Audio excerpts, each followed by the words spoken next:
So it takes an Indian to explain us what's happening tomorrow. Pretty please, what's going to happen? Trump is going to take the oath. Amen, they say. Tomorrow Trump will be inaugurated as the next president of the United States. Who would have guessed? November 7th, official forecasts were 84% in favor of Clinton and the forgettable rest for Mr. Trump. November 9 at 4:30 a.m. Central European Time, the probability switched to 87% for Trump and the forgettable rest for Ms. Clinton. What happened then was short of a spectacle. For some, an elation, for others, a despair. Shares of finance, infrastructure, energy, and healthcare rose tremendously. Some explainers of the world lost a fortune, and their accuracy of predictability totally and completely failed. We do not pretend to know what is right or wrong, nor to predict anything with near certainty. However, for a solid society to prosper, investments of higher complexity are required. Those need to be structured in a way to be stable under changing circumstances. Therefore, we are incredibly grateful to have assembled friends and a team of outstanding, unique leaders and independent entrepreneurs that are active in the United States. Each of them built their own business and have proven over time and during challenging circumstances leadership to navigate difficult seasons. Here we go. We have a builder, Amer, in the middle. A home is the single biggest investment over a lifetime of a citizen. Politics affect substantially the affordability of such. The farmer, Donald from Atlanta, Georgia, without it we would starve. And with bad ones we get sick. Thank you for coming. The energy supplier, our body temperature, and guess what? The energy supplier started as a medical doctor until, that's true, right? On a medical doctor. And what kind of body temperature do we need in order to survive? 38, that's a little bit feverish. Now I know why you went into energy and not stayed at the bedside. 37 is correct. To keep us warm and make our industry humming smoothly along. What is my personal interest in doing this? I am not American, nor am I a politician, nor am I a Republican, nor am I a Democrat, to put this clear. However, I feel tremendously attached to the United States. First, yeah, here we say Swiss, Chinese too, and Austrian. My parents got to know each other in Atlanta, Georgia. My first job was on a farm in Atlanta, Georgia. My high school diploma is from Jackson Hole, Wyoming. My first steps in finance happened in Wall Street. My first investments have been in Silicon Valley. So a little bit around all over the place in the United States. Therefore, I care deeply for a strong America. It affects us all. What is my contribution to this situation that we are in as a non-American, non-Republican, non-Democrat, and non-politician? Well, after Buffett stated, you gotta be behind the president, even though he spent how many millions on the opposite? 20, I don't know, a large amount. But the moment he was elected, he said, you gotta be behind the president. So once elected, that's it. And I wondered whether the Swiss president, us claiming to be the oldest functioning democracy in the world, has congratulated the biggest still functioning democracy in the world. Because telephones came in, oh, he talked to him, he talked to that, he talked to, well, the Swiss. I mean, as the little sister connection. And so I inquired through a friend of Mariam, Thierry, could you please ask the president, Mr. Amman, if he talked to him? Maybe he did. They're very discreet, you know, they don't talk what they do. So, to my surprise, I quote what the answer was. Oh, I did not think about it, but it would be a great idea. And then he said, but how are we going to do that? Well, okay, we forgive him for his negligence, because Trump has never done business in Switzerland. Probably there's not enough space for a gilded tower, or probably he wouldn't have gotten the permit to put a 37th floor building. So, well, I got busy myself and organized this call. It was not so easy as it seems, because there were simply no diplomatic channels existing. So with the help of former US Ambassador Faith Whittlesey, twice ambassador to Switzerland, and Peter Conway of Texas, who was ambassador under Bush, I got the protocol in place, which I had no clue how to do. And with the help of my dear friend Paola, an Italian with an Italian restaurant in New York, an obvious connection, food, and her children, which are in the same school with the children of Ivanka.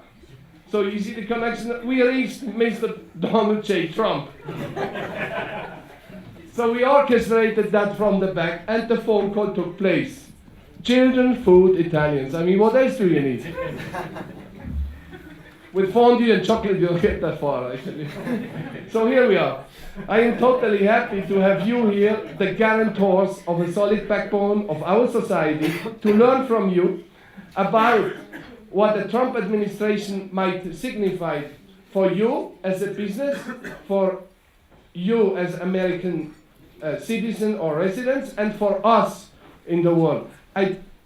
This panel is a little bit different. I will not talk anymore now. I give the panel over to you, and I would like you let the people talk.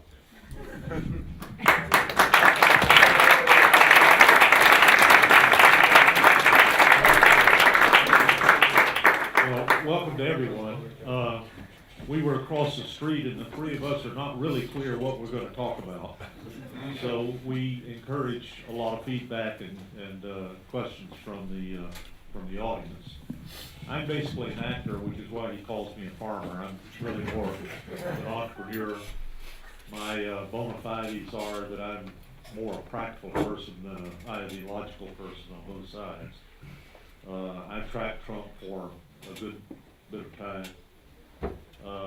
I think I know what he's going to do. I think I know how it's going to come out. And as my daughter, who's in the audience, often points out to me, what I think doesn't necessarily turn out to be true. Exactly. But my summary is that the revisions in the tax code will not come out the way the press is saying they will. The horror shows won't happen. Trade is going to be fine. I think we see even in the last few weeks other nations coalescing around Trump and his objectives for trade. I think he's going to ignore social issues for the most part. And I think his biggest contribution is a culture change in the United States away from political correctness and away from too much attention to who's offended by what and more to the fundamentals. Who's got a job? Can they make a living? Can they take care of their children? I think that's going to be the essence of his approach. I think it'll come out well. He's going to be controversial with the press forever. I don't know if he'll keep tweeting or not. I hope not. I think we all agree his ideas are wonderful ideas, but he needs to shut up. He needs to quit talking. I don't know if we can cover that. I suggest maybe we each do a kind of an opening, and then we'll see where it goes from there. What do you think? Yeah, that would be good. So let me see. So I looked at the cabinet. So I just said, what's the likelihood of having the good side of Trump or the bad side. And I think the bad side is really more on the ideas about trade or about keeping Muslims out or whatever, being Muslim. A little bit affected. So You're a good Jew. It's okay for you. it's all right. Yeah. So yeah, I'm already in it. So, so I'm looking, and the good side, is really everything in the interior. And when you look at the people that were picked for the administration, there's a lot of really successful businessmen, CEOs.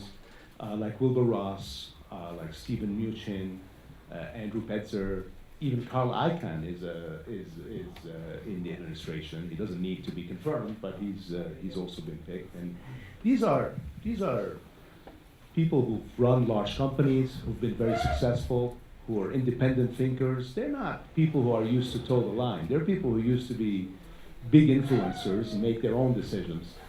And I'm hoping that Donald Trump is going to listen to them. And in business, he usually is very practical, pragmatic kind of guy. So hopefully, as far as commerce, as far as trade, that he will listen to these people who are generally good people from a business point of view. And probably what I think is worse than bad policy or bad decision is no decision. And the way our country has been going, the U.S. has been going, is because of the political makeup, there's been real dysfunction in government. There was no decisions being made on budget, and we could feel it in Washington. The GSA, nobody knows what to do. And now with that kind of very decisive people in the cabinet, and with Republican control of Congress, you're going to see a lot of things happen, a lot of activity. So hopefully they'll all be on the positive side. So that's on a general opinion, that's what I feel is the positive side. Thank you. So yes, I don't live in the US or have a US passport, so maybe I have slightly different perspective, a European perspective, if you like. And I think the biggest question, which has kind of been touched on, is the difference between rhetoric and action. I mean, we know that he talks a lot, he tweets a lot, so there's definitely a lot of rhetoric there. And people are pinning their hopes on the fact that he's brought in these people, and therefore there is going to be a great deal of action. Now, whether your politics are on his side or not, somehow action moving forward is a good thing. I just have a question mark over whether that's possible. His history would seem to show he's a soloist, that he doesn't play well with others. So he's brought in this massive cabinet, or let's say historic cabinet of business people. Is he going to listen to them, or is he going to try and tell them what to do, and very quickly that might splinter? But the other thing we talked about briefly is governments, democratic governments are actually set up to be dysfunctional. There's layers upon layers, and people get frustrated with it. It's actually designed to stop people doing things very quickly. And not only him, but the CEO, kind of multiple CEO board that he's put together that everyone seems to be so excited about. They're usually used to giving instructions and expecting people to follow through with them. The army of civil servants that they're going to, not just he, but the cabinet secretaries are going to have working for them, may not have his opinions, may not have the opinions of Rex Tillerson, for example, and the very mechanisms that are designed as a safety mechanism. If a civil servant isn't very happy, he can use it as a handbrake. So this big talk and rhetoric, first of all, we want it to convert it into action, but if you annoy people by talking so much, in fact, all the time, they have a system there to stop him doing anything. And I think that's going to be the interesting interplays. He and his cabinet have got to go from being business people and successful in their fields and learning diplomacy and learning how to get things done in what, very famously people said, two things you don't want to see getting made is sausages and laws. So unless some of them are sausage makers, I don't think so, but I think that's, for me, going to be the thing to watch, and I think we'll see that in the first 6 months, whether it's going in the right direction or the splintering and the swamp is drowning all of them. It would be interesting to see how it affects the different sectors of Good point, and it clearly it's going to affect some sectors more than others. Clearly the bureaucracy is going to give away, in spite of the fact that we have a protection atmosphere in the United States where you can't fire a civil servant like you can in a company. But I think by making big changes, which I would expect on the environmental side, the EPA, for example, is going to cause huge distortions, very much to the welcome of some segments, oil and gas, some building, that kind of thing. But I don't think we're going to know what those are for at least 6 to 10 months. Right now, the thing to avoid, in my view, is the media. Because everybody and their brother is out there trying to find some way to attack whatever he thinks ought to be attacked. And some of those attacks are legitimate. But it makes it very difficult to see the truth or to see the future when you listen too much to all of that. One segment that's of great interest to all of us is real estate. And remember, you're the real estate guy. So, what, except for the tax code taking all your goodies away, what do you think? Well, I try to kind of think about it in 2 ways. One is, how would the policies, I was just looking at it from a real estate owner and a real estate developer's point of view. So how will these policies affect real estate values, property values, for those of you who think about investing? I'll give you my card. And how will they affect real estate development, which usually often don't go hand in hand. If you have more development, you got more product, and therefore values go down, and vice versa. So I tried to think of it. I said, look, if Trump has his way with infrastructure spending, with tax cuts, which means deficit, and also with policies in immigration and border controls that will prevent lower labor, and then there is no lower cost labor, then there's no question that will result in higher interest rates and inflation. And the first effect that will have, the initial effect it will have on properties, on values, is a negative effect. Because properties, investors will want higher yields. The interest rates cost will increase the cost of owning a property. So all of that will affect the value of a property. And we've seen it. The 2 days after the election, everything went up. REITs went down by about 5%. And now, since the election, I think the S&P is up about 7%. The S&P real estate is only up 1.5%. So it's really underperformed. And that's what usually happens: is property values go down, and there a lot of the policies initially will do that. Now, over time, that changes. Typically, with increased interest rates, especially if there's a pickup in commercial activity, if there's a pickup in the economy because of the increased spending and infrastructure and all that, then typically what happens is that real estate values catch up. You've got people regard real estate as a inflation hedge. Office build, it depends on the sectors, and I try to think about every sector. So on the office side, you have the fixed leases, which act like a bond.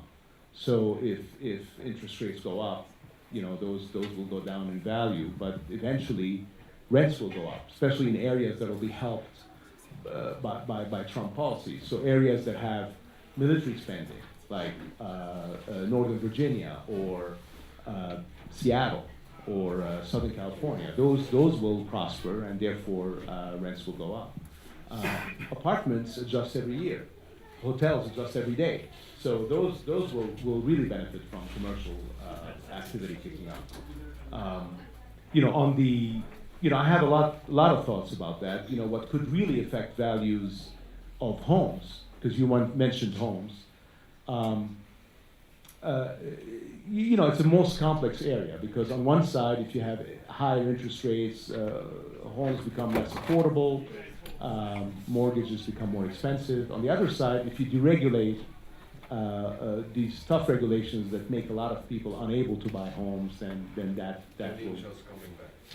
Yes, so that would be, and I think probably the biggest factor as far as residential real estate is concerned is what happens with Fannie Mae and Freddie Mac. If they, the dirty secret that everybody knows is that these two organizations have been making a lot of money recently. They've been making billions of dollars, and much more money, many billions more than the government had to spend to save them. But that money is just being funneled into other government activities. So if Fannie and Freddie become private, it's likely that those profits will be funneled into the cost, because of competition. They will be funneled into the cost of buying a home, into the interest costs, and it'll be good. It'll be a positive thing. So these are my thoughts on real estate values. I'll cover development later, because I think I've done enough. Maybe we should talk a little bit about some of the energy maybe and. Yeah, I mean obviously had a lot of talk about regulation in the energy sector under the Obama administration. The EPA becoming, instead of an independent organization, becoming very politically minded. People are looking forward to that. I've just suddenly forgotten the name of the Texas governor who's been made. Perry. Yeah, so we've obviously now got somebody who once, as I've just forgotten his name, forgot which department he was going to close. I didn't do that intentionally, I'm not an actor. But yeah, so he's coming. So this is a guy who not that long ago said as soon as he gets in, he'd get rid of it. Now he has to run it.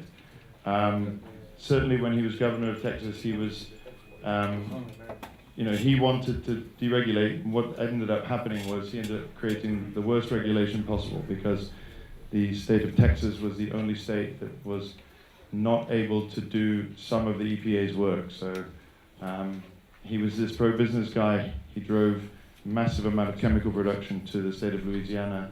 I'm just bringing that up as an example where the regulation is required, but just going at it with like a bull in a china shop might not work, because you might upset people. He's done that once, and now he's coming in to clean it up. So where do I stand on it? Because my industry is regulated, but I think it's very important that it's regulated, because it is a safe and clean industry, and it's required for day-to-day life. We're one of the largest producers of methanol in the world, and none of you probably know what that is. You're sitting on a chair that's made of methanol, the carpet's made of methanol, you've got in a car that's 40% made of methanol. So it's a ubiquitous everyday product. However, we say we're a chemical company. If I say that, 90% of the population says, oh, chemicals, it's pollution, it's dangerous, it's bad. So we want to keep it safe. The only way to do that is regulation, but it's the right kind of regulation. And one of the other things we talked about is, if we come in and just say, I'm going to rip up, the regulation, we said the FATCA things, to some community, Donald Trump said, I'll just get rid of it. Well, you can't just get rid of it. You need to have regulation, and just ripping it up and starting again is not going to be very helpful. And the reason that's not going to be helpful is because if you can't just rip it up because you get opposition, you get stuck with the regulation. And here's the twist. We do need less regulation. We just need the right kind, because the regulation that's currently in place keeps us successful. It builds a moat around our business and makes new competitors enter into the market almost impossible. Right? I like it as it's written in a way, but that's not very good longer term. Right? I mean, short-term gains, you have to pay the price for it later. So the question mark is, who does he have who's really reading and doing policy? Hillary didn't get elected, they said, because no one understood what she was saying, policy wonk. And she gave 10-line answers to questions, and he gave 1-line answers. But in between, somebody has to actually do the middle ground. And I don't know, Don, do you feel You said he's going to bring in action, but how are people going to actually carry that through? Well, action can go in both directions, of course, and some are good and some are bad. I would say on a lot of these concerns, I myself am a long-term investor, manager, thinker. So I don't really care what happens day to day. David, on the other hand, is in the trading market, so he has to care about that. The way I think about it, I don't really care what interest rates do. And I don't think they'll affect real estate if they go up. I think they're historically way too low. But let me give you a couple of other things that I do worry about. In the United States right now, young people cannot buy a home, and it's not a question of cost. It's a question of earning power. They just can't get the money together. They're living paycheck to paycheck. And if we can't find a way to get wealth building among younger people and middle class going, none of the rest of this is going to matter. On the other end of the scale, I forget exactly what the number is, but I think Pew says over 80% of Americans cannot afford to retire at all. They don't have the savings, they're not going to be able to have the savings, they're living more or less paycheck to paycheck. They may look like they're living very well day to day, but when the employment stops and they have to retire, the money is simply not there. And many of the analysts, Mercer's one, I was at the Mercer dinner the other night, they think about this all the time. They think that it is a massive cataclysmic problem that's not that many years out. So backing off to Trump again, I think Trump has made a lot of promises, or we all think he has. And I think what you're going to see is he's going to move heaven and earth to fulfill those promises. It's not going to be a matter of methods. It's not going to be a matter of whether he raises a tax or lowers it. He's going to try to do that. And if we don't solve our population problems, and particularly our middle class wealth building problems, you can just kiss the rest of this stuff goodbye. I don't want to be fatalistic about it, but I'm saying that's the way I feel about it looking longer term. Now, if I look through the next week, do I want interest rates to go up and kill my investment? No, I don't. But on the other hand, I don't really care about that kind of thing. I think what you're going to find out is that Trump, I have some slight relationship with some of his people. I don't really know Donald himself all that well. But I think what you're going to find out is he also is a long-term thinker. He's a patient guy. He's a guy that believes in practical solutions. That gives me hope. I have to say, if all I did was listen to him, I'd be scared to death. But I don't do that. And I think if you watch other countries and how other countries are beginning to deal with him already, China's a good example. They've modified their positions a good bit. Russia, I don't know. I think that's going to be a good guide to whether he can be successful. Real estate, I better give it back to you.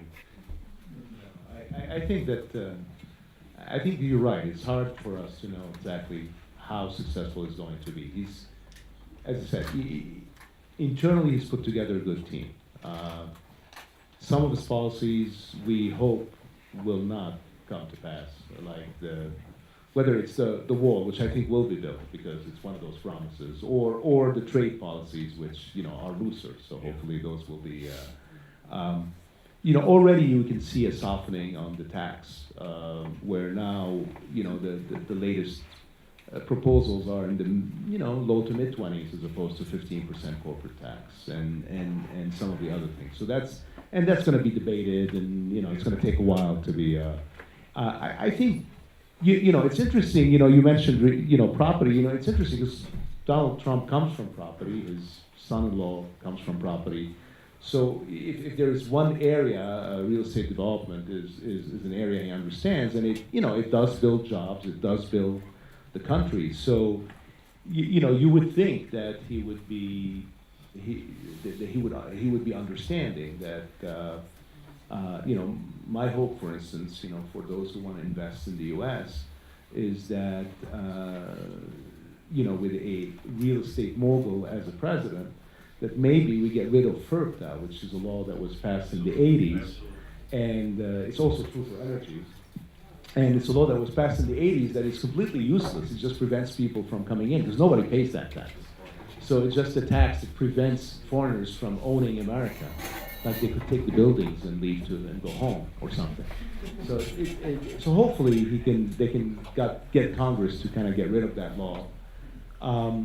And you know, the other thing that I find very, very interesting is the Trump wants to, yes, he wants to build a lot of infrastructure, but he wants to use as much as possible private funding. And what's private funding? It's private-public partnerships, it's tax credits, it's tax increment financing. We're building, Madison Marquette, which is the company that I run, is building a large project in Washington, D.C. It's about 3 million square feet, 14 buildings on the Potomac. And that project could not have been done if it wasn't for a real partnership with the District of Columbia. And with tax increment financing, the district is basically getting bonds worth $200 million to fund the infrastructure of the project. Now, this is the public infrastructure that is needed. And by doing that, the district, one, gets infrastructure that it needs in this area, but more importantly, they get the tax receipts. That's why it's called tax increment financing, because the bonds will be paid from the tax receipts that the district gets from the extra activity, from the commercial activity on the property. And I think, you know, and the other side of it is private investors are much more efficient in spending money than government. Government is very inefficient. So if they, you know, they're going to take that money and they're going to spend it where it makes sense. And that's going to spur development. They're going to spend it on roads that get to areas that need to be developed. They're going to spend it on utilities that are needed in certain areas. So I think that will encourage a lot of development activity in the area. The financial deregulation could be also good. I think both Ross and Mushin have talked about changing Dodd-Frank. And Dodd-Frank is making it impossible for lenders to be active, but in a very small area in the capital stack. If Dodd-Frank could be lightened a little bit, not taken out exactly, but lightened, then banks could provide financing in different areas, and that, you know, not only in the traditional loans, but as preferred equity or mezz debt or whatever, you know, in different areas of the capital stack, and that would really help also spur development, spur activity, etc.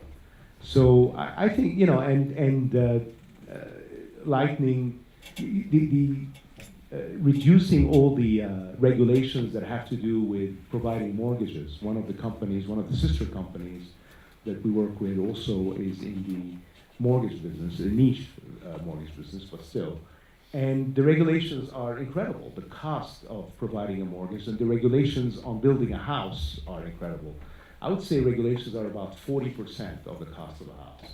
So if there's a way you could lighten that, that would make the houses more affordable, and reducing the mortgage regulations, still learning from the crisis. You don't have to give mortgages to people who will never be able to pay them. We don't need to be, but still, if you could, that would make more people. There's a lot of people today, not only they can't earn the money, but they just can't go through the test because of the credit test. So that would make them be able to buy homes, and that's very important. I think, you know, home ownership is a very important basis of American society, encouraged by the government. So you know, this would be great to spur development. Now again, you say you don't care about interest rates, but interest rates go up for you. For me, I don't. But you know, if interest rates really go up, mortgage rates go up, you know, development stops, right? Yeah. And even more importantly, if you really, I mean, America is built on the back of lower cost labor. Yeah. And if you don't import lower cost labor, then you're gonna, in agriculture as well as in real estate, Absolutely. costs will go high and activity will stop. So that's a real issue. Well, one One question, I never know how to phrase this, because it sounds too radical. A free people must always be skeptical of their government. And one of the bases of controversy in the United States is you want bigger government or little government. Many of the things that get in our way, Dodd-Frank's a good example, is a miserable misplacement of regulation that was spurred by a political crisis. I give you another example in real estate. I would get rid of Dodd-Frank altogether myself. But traditionally, in good old America, like it's in the 1950s television, everybody had a little house. You know, people could get starter houses, families were together, all of that happened. But somebody had to supply that. It was always a community bank. There weren't behemoth banks, there were community banks. Today, because of federal regulation of banking, not just Dodd-Frank but others, there are no community banks left. There are none out there. And most lending is not done by banks anymore at all. It's done by non-bank lenders. Now that sounds theoretically okay because the money still flows, but what it means is people that are used to going down to their corner bank and getting a mortgage, they can't get one. It's just not possible, even if you could find a bank that would talk to you about it. These are the kind of structural things that we have to contend with. I'm not going to claim to know the answers. I don't know that anybody knows the answers. But I think the one thing about the new administration is they do see the problems. Will they figure out the right answers? Gosh, I hope so. I'd like to see a return to where everybody can do well, as opposed to the situation we've got now, which is heavily biased. And it's not between rich and poor. It's between people who have access and people who don't. I don't know. What do you think, David? No, I think that's a very good point. The whole thing of the community bank was not only just structurally in regulation, by the money lender being closer to the money borrower, people could make judgments that were not done by an Excel sheet. And these regulations pushing the decision makers away from the decisions they have to make doesn't help anybody. But you know, trying to be optimistic, you mentioned the public-private partnership initiative that looks likely to be the way to drive this infrastructure growth.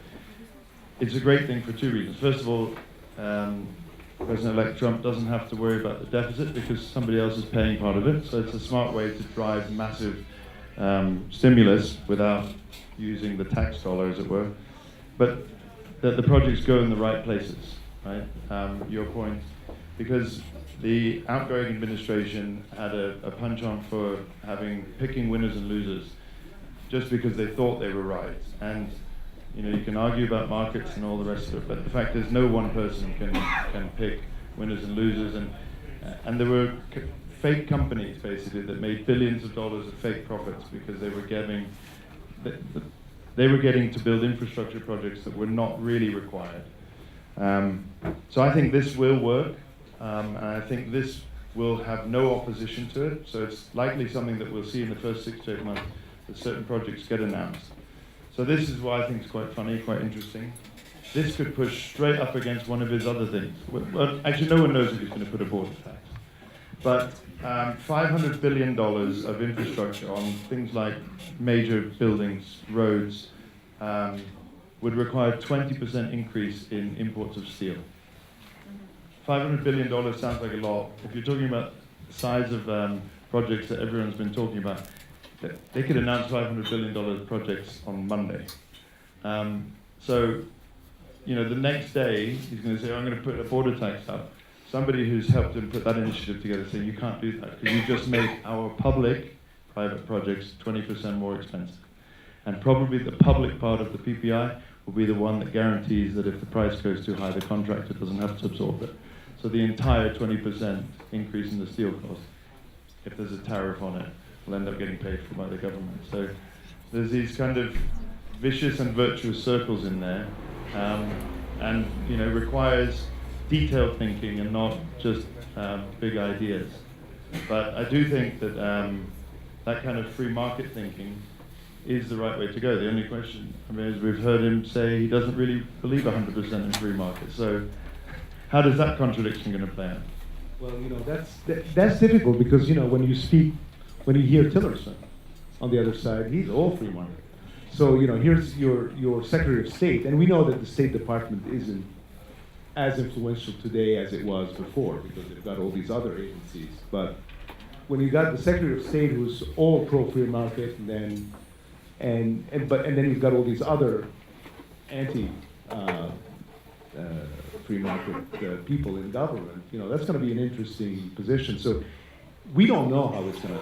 I think we agree. We don't know how it's going to wind up. So maybe what we should do is to the extent that ever gets to Trump, maybe we should give him some advice on those things that we think are really bad ideas, so that maybe he can focus on the good ideas. So I think a border tax is a really bad idea. Please, no border tax. I think canceling, in order to reduce taxes, canceling interest deductions on properties, on commercial properties or in business is a bad idea. Because banks are already paying taxes on interest, so there's no reason to cancel the interest deduction.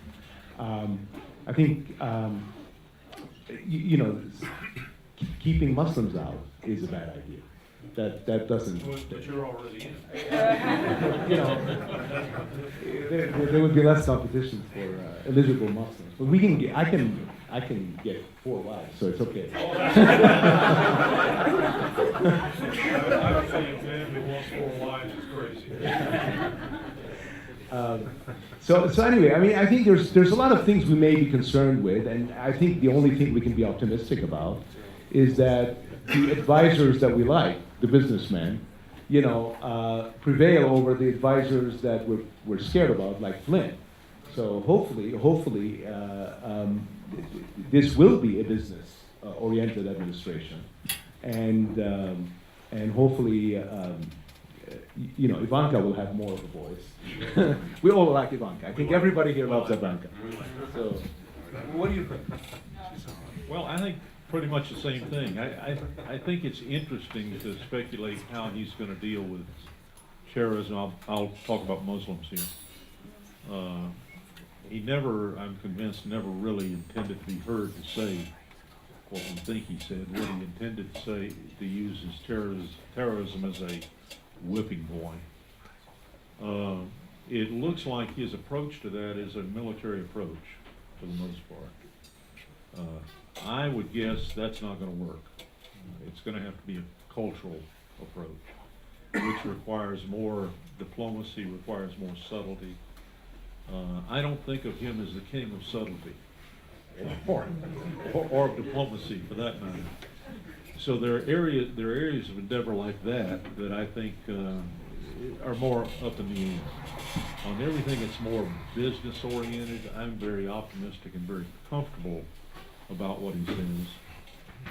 I'm comfortable that I think he's going to reduce the emphasis on social issues, which I think have led us in the wrong direction, or maybe not the wrong direction, but made us take our eye off the ball that was the more important direction.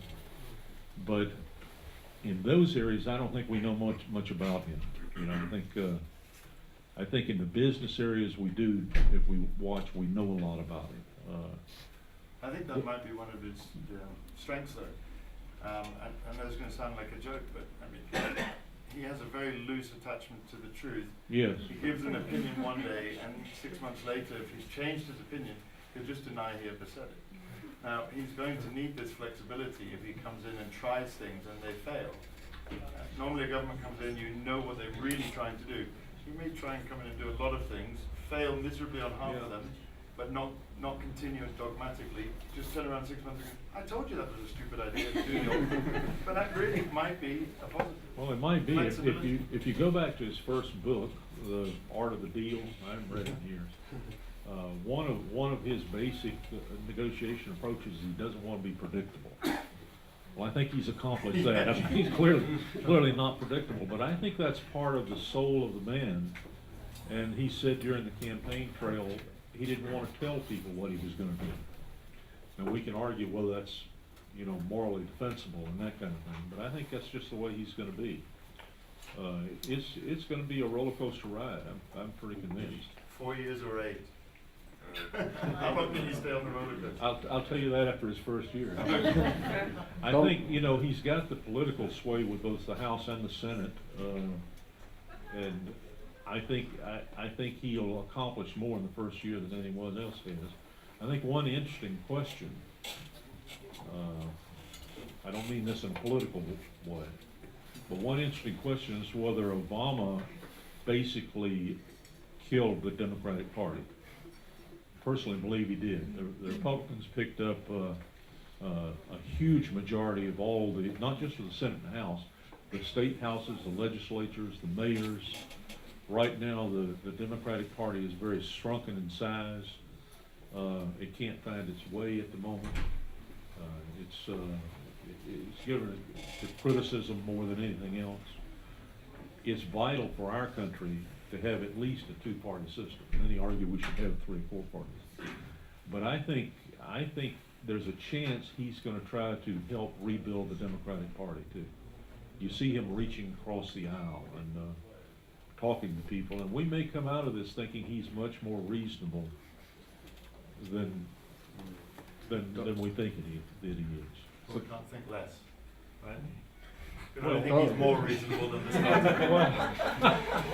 Donald, would you suggest that he's not only a builder of beautiful walls, but also of a new beautiful Democratic Party? I think he will wind up helping the Democrats in a very roundabout way. Roundaboutly. I think the other thing to look out for is that a lot of what has come out in the election really is not Trump. It's the people in America who drew this election. Trump simply had a much better campaign organization.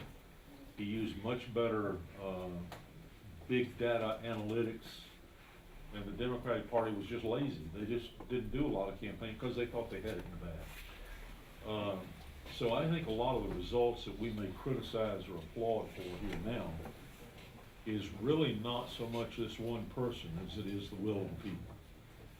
Now, the people are famous for going in the wrong direction too, so maybe that's not something to take comfort in.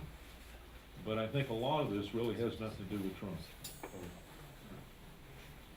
May I ask you something? You are big entrepreneurs. You are international, exposed, active, domestically.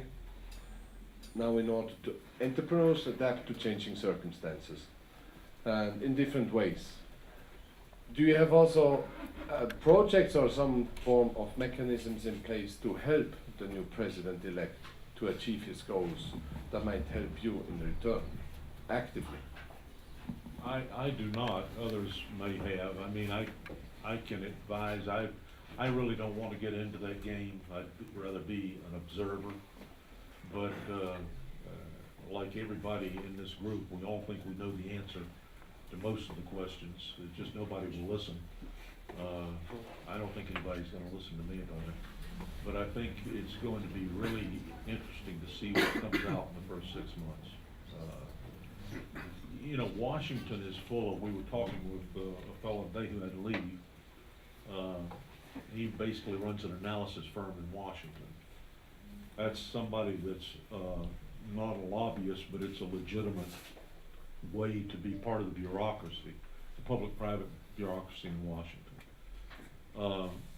That group, what some people call the B government, and government's always going to be there regardless of who the president is. That's going to be something to really contend with here. And it goes to Amir's point that, you know, nothing moves very quickly, and America is dysfunctional because it's supposed to be. I think there's going to be no shortage of people that want to tell him what to do. So you're the silent bystander, an observer, and you're I'm there. not necessarily silent. I know some of the cabinet members, but I mean, there's no stronger businessman than Wilbur Ross, who he's gotten in. Everybody in that cabinet is just incredibly good at what they do. I think the bigger question is, will they be cohesive? Because they're all used to running their own shows. How many of them won't be there 2 years from now because they'll say that's enough of this Washington stuff? But he's at least assembled a good start. Thank you. Amber? No, we don't, to the extent that we work with government, we develop and own projects. Usually it's on the local basis or, at most on a state basis. The federal government rarely gets involved in large real estate projects. In the case of our Washington project, we had to go, you always have to get federal permits. But that doesn't, that never gets to the chief executive. That's, and there's a lot of permits. That's the only way that we touch the federal government. And we try to, living in Washington, we try to stay away from that kind of lobbying and influence. It can come back and bite you, and it's the direct lobbying is not a business that we really like that much. It's something. So no, we don't try to influence, and I don't know personally any of the cabinet members, or I know people who know Donald Trump, but I'm not, in any way close to him or to them. I don't think it's useful to try to influence policy if you're trying to influence the country. If you have your own personal thing to push, I don't know. But I don't think it's useful. I think it's better to put things on a public forum. If you have that kind of access, and some of us do, it's to bring things on a public forum and have a constructive conversation. I think one thing we've learned from the election is the president-elect is sensitive. You have to be careful what words you use and how you present things, because he's sensitive, a little bit of ego there. But on the other side, if you come in with constructive criticism, he's influenceable. I think he may change his positions. A long time ago, I think this is my father told me. He said, never go for a quick no. Work slowly to a slow yes. So if you don't make the president take strong positions, because it's very hard for him to come back. If the positions he's taking through dialogue are, the kinds that he can come back on, great. Then he'll see the error of his ways and he'll come back. I think. So because he is flexible, and I think he has some good people around him, and some that we don't like so much. So yeah. So I don't have any way to influence direction. Thank you. No. It's short no.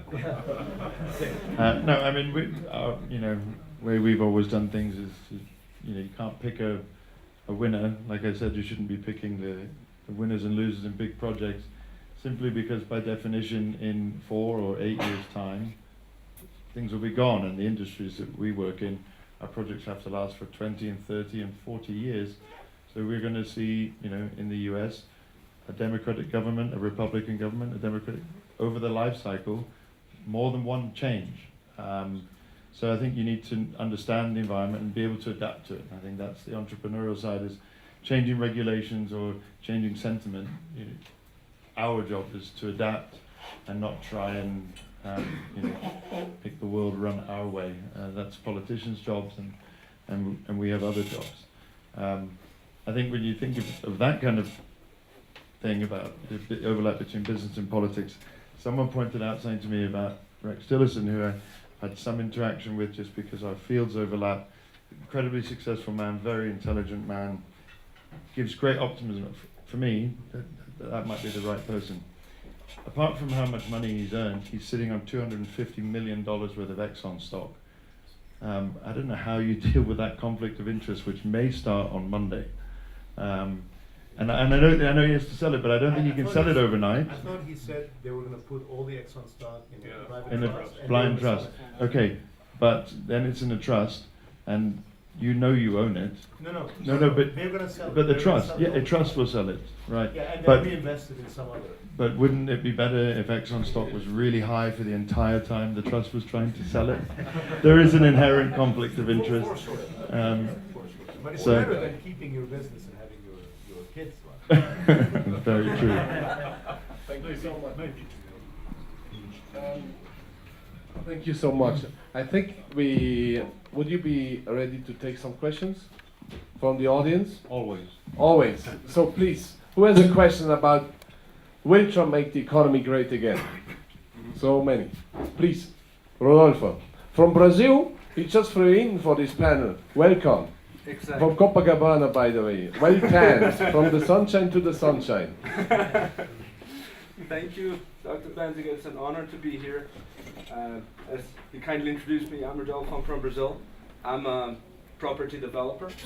And my biggest question and biggest expectation for Trump is that when the whole FATCA thing started a few years ago, that turned a lot of the American businesses and private equity models and capital flow kind of radioactive. A lot of people are scared to deal with like capital coming from America or JVs with American companies because there's whole W-8 disclosure, there's a lot of bureaucracy.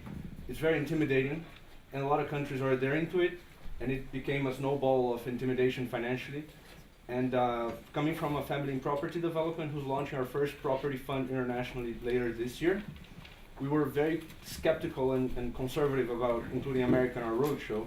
But then comes in Trump, and he's like, listen, we're definitely changing FATCA, and that will definitely change how money flows in the world. Not only will probably empower the dollar, but we have expectations that American money is going to start like flowing more freely again. And Trump is definitely a champion of this international cross-Atlantic investment. And I would like to know your opinion on that. Well, I think that's right. I think it goes to a deeper question. FATCA came in largely as a political reaction to a feeling in the country that Japanese interests were buying up everything we had. Big buildings. It wasn't America anymore. Japanese interests were there.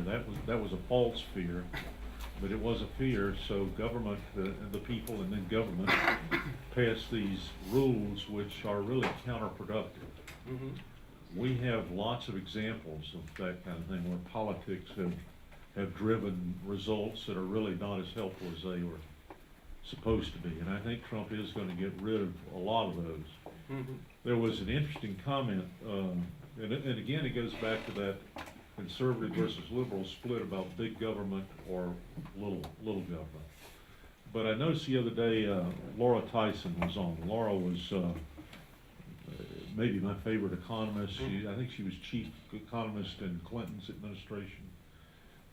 She's more a big government kind of person. And yet I heard her saying that most useful things that develop happen at the state level, not the federal level. And she was basically saying you got to take a lot of power away from the federal government and give it back to the states. It's similar to the community bank who knew its customers so they could just do a better job. We may, as part of this, see a sort of reduction in importance of our federal government, not in military relations and not in foreign relations, but in many other ways. And it'll be interesting to see. I think if you ask any random set of lawyers, which is where I started out, give me a list of 10 laws that just shouldn't be there because they're counterproductive. I think what they'd say to you is, I can't give you 10, but I'll give you 50. And I think Trump is going to be after all 50, if he can find the time to do it.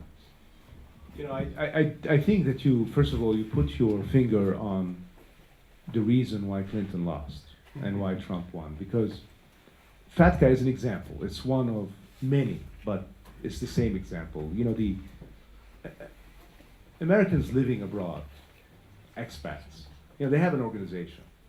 And recently, because of FATCA, Americans who live abroad cannot open a bank account. No. Or even they get a call from the bank, HSBC says, we don't want your money. Come and take it. They say, okay, can we please just wire it back to the US? No, come and take cash. We do not want to even wire your money. And that's happened because of FATCA. And FATCA is not the problem itself. It's, as a law, you know, it prevents Americans from having, you know, why does the government want to know if you have deposits outside the U.S. or not? I don't know, but at least it's trying to find if there's people who are making money outside or money laundering or anything like that. But it's really the regulations and the way that it's being implemented that's just become a pain for everybody. And when the expats asked Trump, what are you going to do about FATCA? He said, these regulations don't make any sense. I'm going to change them. Now, is he going to change them? I have no idea. Is he going to be able to? Who knows? But at least that was his answer. When they asked Hillary Clinton, what are you going to do about FATCA? She gave him a 10-line answer, which I didn't remember by heart, but it's shocking. We really care about our expat population, about how they get affected by regulations and by FATCA. It just went on. And their conclusion in their magazine was, oh, that means nothing's going to change. And that's the case with everything. She couldn't give a straight, simple answer to any question.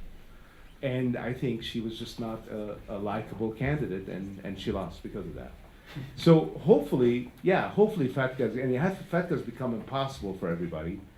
I'm optimistic, but I think maybe too much has happened already, and the regulators in the other countries are now using it also. It's just become, it's much harder now to transact as an American company outside the U.S. than it is in the U.S. They don't. There's no FATCA in the U.S. Next question. Another one? Yes. Go ahead. If we do look at real wages for the middle class, they've been stagnant for almost 30 years.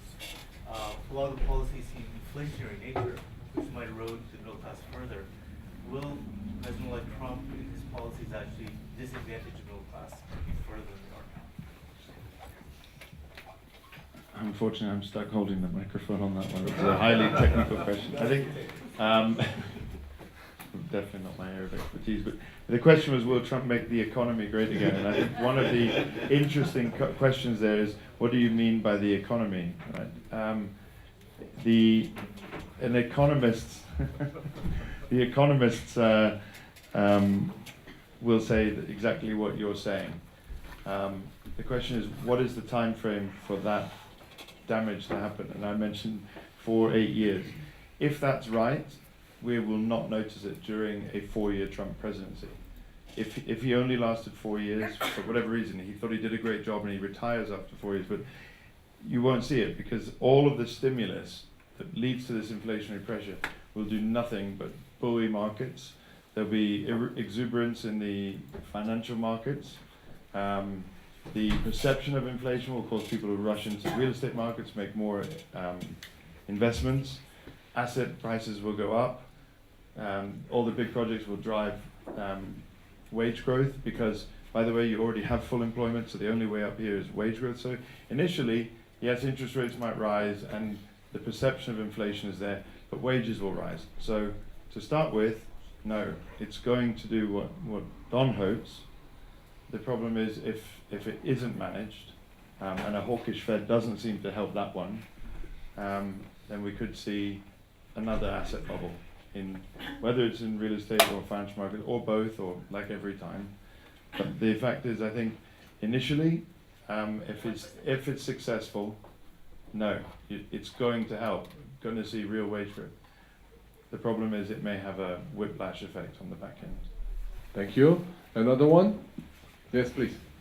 I see actually in the Western world, like Europe, USA, there have been so many changes implemented by government overnight, over a weekend, which influenced a lot of wealthy people, economics, whatever, big societies, and which made everybody insecure. Whilst in Asia, China, they had over decades 5-year plans and always delivered, always stuck to it, which made everybody trust that's the way, we can go that way and will work, which gives makes the whole thing extremely powerful. And the question is? Made a big growth. And I think this can bring a lot of jobs Because I see that much more with Trump again. And do you agree to that? Well, yeah. Will he be reliable somehow? Because Well, I think the Chinese model of 5-year plans hasn't worked. And it hasn't worked in Russia either. That doesn't mean it's a bad idea, it just means implementation wasn't bad. We're stuck with the fact that we re-elect our House of Representatives every 2 years. We have massive turnover at the CEO level in every, in the bulk of our countries. And we are short-termers, and we could have a 10-year plan, a 20-year plan. It's just that nobody would pay any attention to it after a while. It's a systemic problem that I just don't know how you could get around. But long-term planning, in Trump's case, he plans on long-term planning on infrastructure. And that's a good idea because it takes so long, there's just no other way to do it. But would the administration change and then people change directions and they don't carry through on it? I don't know. Thank you. One last one. Yes, please. Steve from Chicago. Steve from Chicago. There was a lot of rhetoric around kind of globalization and the impact that was having on the job killer, which seemed to be kind of more looking in the rearview mirror. But it really seemed like in the forward looking, it's more automation and things of that nature. Technology has potential to be a big job killer, or an opportunity. I'm just curious your thoughts on what Trump or the administration, could look to do, or looking forward as opposed to looking in the rearview mirror, to create opportunity in that kind of environment, as opposed to stirring everybody up. And if you just have some thoughts on that. Well, do you want to start with that, and I'll pick up? I don't know that he can do anything. Yeah. But I think you have to get rid of the myths. We have massive unemployment. We lie to people about what it is. We tell them it's 4.5% because we ignore the problem that our labor participation rate is only about 60%, which means you've got a massive number of people out there that either can't find a job or don't want to get them. The only thing that saves the United States is we're not as bad off as most places.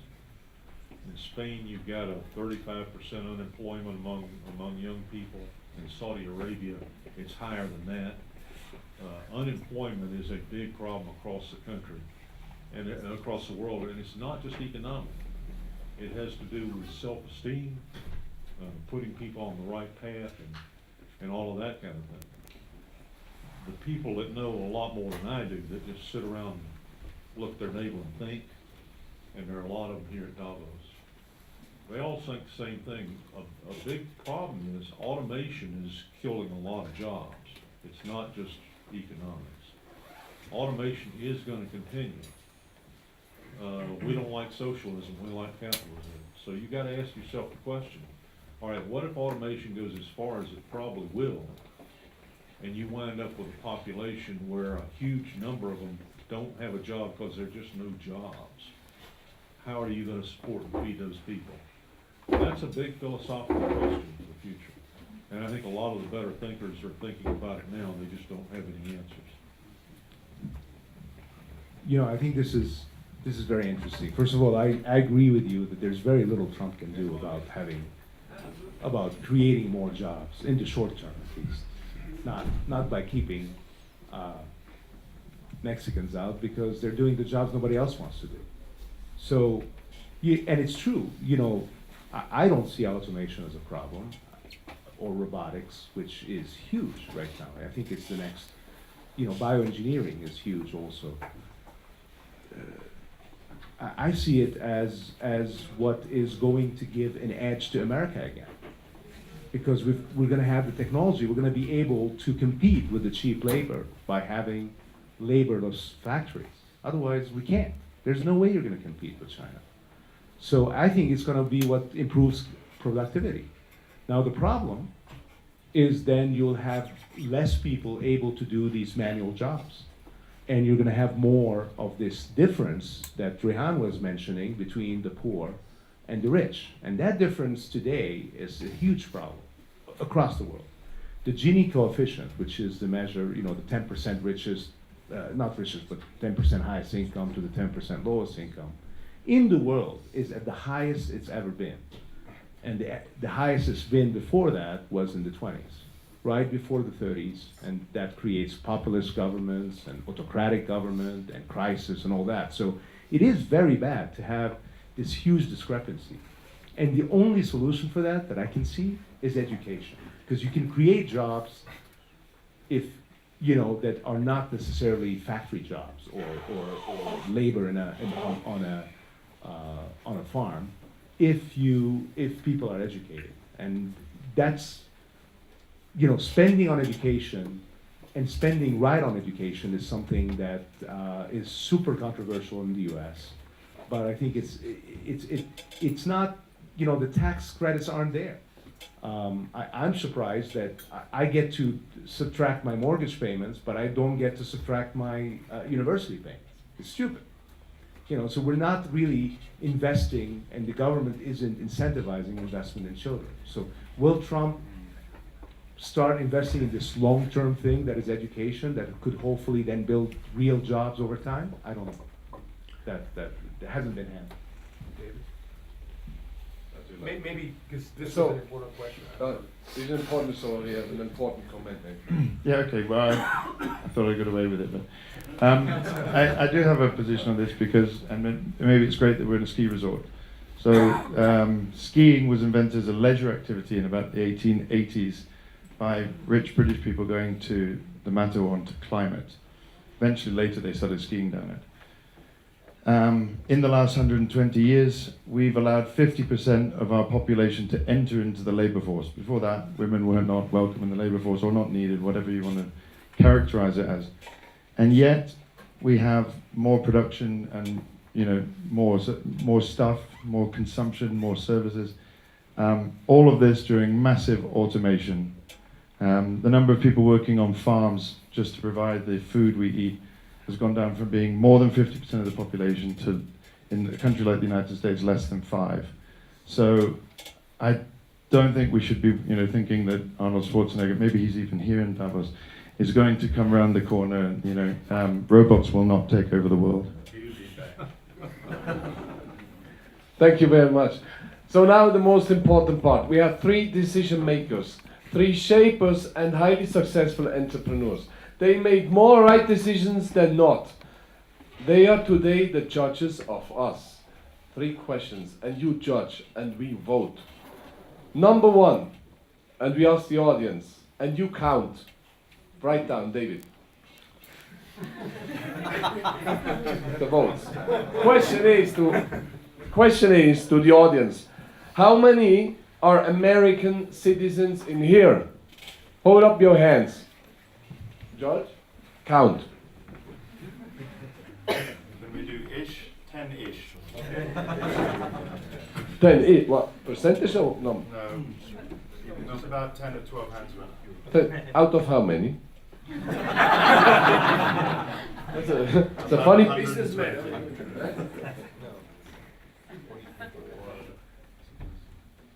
So I was up 20, 15%-ish? Yeah, 15, 20%. Ish, okay. 20%. I'll put 20%. 20%. Do we agree? No, 20. Okay. Yeah. 0.2. You write down. Question number 2. Who believes, all of us, that Trump will make the economy great again?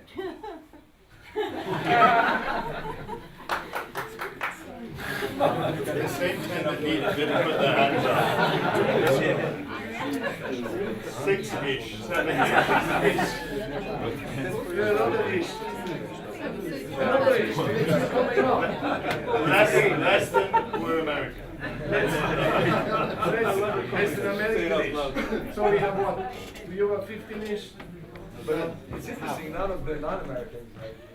So is that the US So economy again, or let's global go. Who economy? thinks that's the title? Who will make the economy? Is that the US economy or global economy? U.S. economy great again. Hands up. U.S. economy? U.S. economy. Here, they're hiding here. It's like the number's double. It's about the same number again. Congress calling you. You have this. Well, it's about the same number again, but it's not the same people.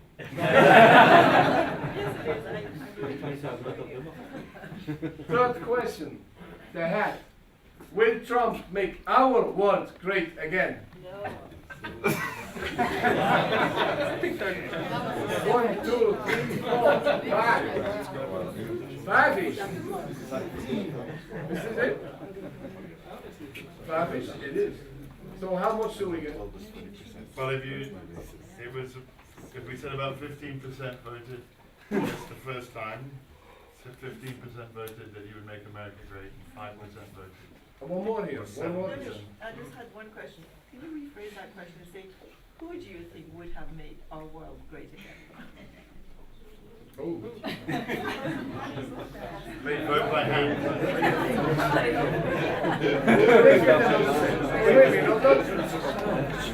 You know, 11 people answered on the first question. 12 people. 11 people on the second, and about 5 on the last one. So we got 28 people who answered positively. Absolutely. That's good. 28. Not done. You're not More than half. Assuming we have this, what is this, 10-ish? This is actually Donald Trump kind of edition we're talking about. You gotta be behind the president. Buffett said, exactly. So, if you, okay, so you have this 15-ish or something like this overall. November 6th. What was the prediction of the probability that Trump is going to win? About the same. So let's hope that the whole thing flips around.